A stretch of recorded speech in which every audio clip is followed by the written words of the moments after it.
મનીષા મનીષા મનીષા શું છે? મારો મોબાઈલ ક્યાં છે? મને મળતો નથી. આ રહ્યો, 1 મિનિટ આપું.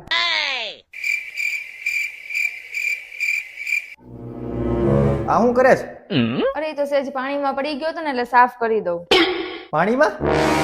કેમ એવું તો તું શું કરતી હતી કે પાણીમાં પડી ગયો? ફેસ વોશ લગાવતી હતી અને માસીનો ફોન ચાલુ હતો તો છે ને એને પાછળથી પાછું મચ્છર આવ્યું તો મચ્છરને મારવા ગઈ ને તો ફોન સીધો સંડાસમાં વયો ગયો.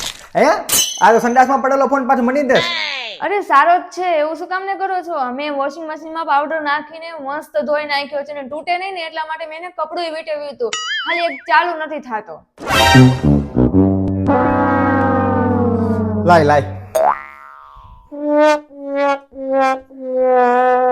મમ્મી આ ઓલી જો મારો ફોન સંડાસમાં પાડી દીધો, ખબર નહીં ન્યા શું કરતી હતી, હવે હાલતોય નથી, નવો લેવો પડશે. લ્યો હવે શું કરીશ? શું કરવું કાંઈ ખબર જ નથી પડતી, મને તો એવું લાગે છે. એના એકેય કામમાં કાંઈ ભલીવાર હોતો નથી. નથી રસોઈ હરખી કરતી, નથી હરખા વાસણ ટકતી, નથી ક્યાંય હરખા કચરા પોતા કરતી, કાંઈ કામ આવડતું જ તે નથી. ના એટલે રસોઈમાં ને એમાં મમ્મી વાત અલગ છે થોડીક, એમાં તો કદાચ એ થોડું ઘણું શીખી જાય, પણ આવું તો ખબર પડતી હોય ને, પહેલેથી મોબાઈલ વાપરતા હોય ને ખબર ન પડતી હોય કે ભાઈ સંડાસમાં ન પાડી દેવાય એમ, અને ઈ પાછો બગાડી જ દીધો. એને ખબર જ નથી પડતી કાંઈ.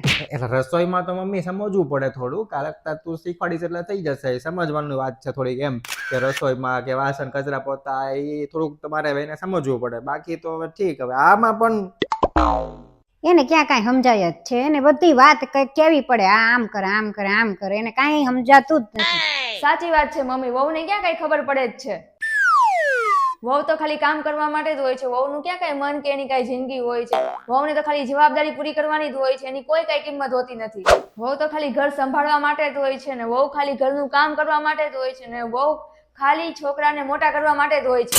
વહુને ક્યાં કઈ આઝાદી હોય છે? વહુને તો બધાનું બધુંય સાંભળવાનું હોય છે અને વહુને ખાલી રસોઈ જ બનાવવાની હોય છે. વહુ કોઈ દિવસ ઊંચી અવાજે વાત ન કરી શકે, વહુ પોતાની મરજીથી ક્યાંય ફરી ન શકે, વહુ પોતાની મરજીથી જીન્સ ટોપ ન પહેરી શકે, વહુ પોતાની મુશ્કેલી કોઈને કહી ન શકે, અને વહુ બધાનું મન તો રાખે જ તે, પણ વહુનું મન કોઈ ન રાખે. વાહ વાહ મનીષા વાહ, આ રીતે તું બોલતી રહીશ ને તો આ તો આખા ગામની આખી દુનિયાની વહુનું બધાનું કલ્યાણ કરીશ તું. ચૂપ રે તું, અને તું જા ડાયલોગ બાજી તારી પૂરી થઈ હોય તો વાસણ ટકના. સાબુત માંગવા આવી હતી, વાસણ ઉટકવા છે ને એટલે. વાહ મમ્મી વાહ, મને એવું લાગે છે કે આખી દુનિયાની, અરે આખી દુનિયાની હું આખી પૃથ્વીની બધી સાસુનું તો કલ્યાણ કરીશ. વાહ વાહ મમ્મી વાહ.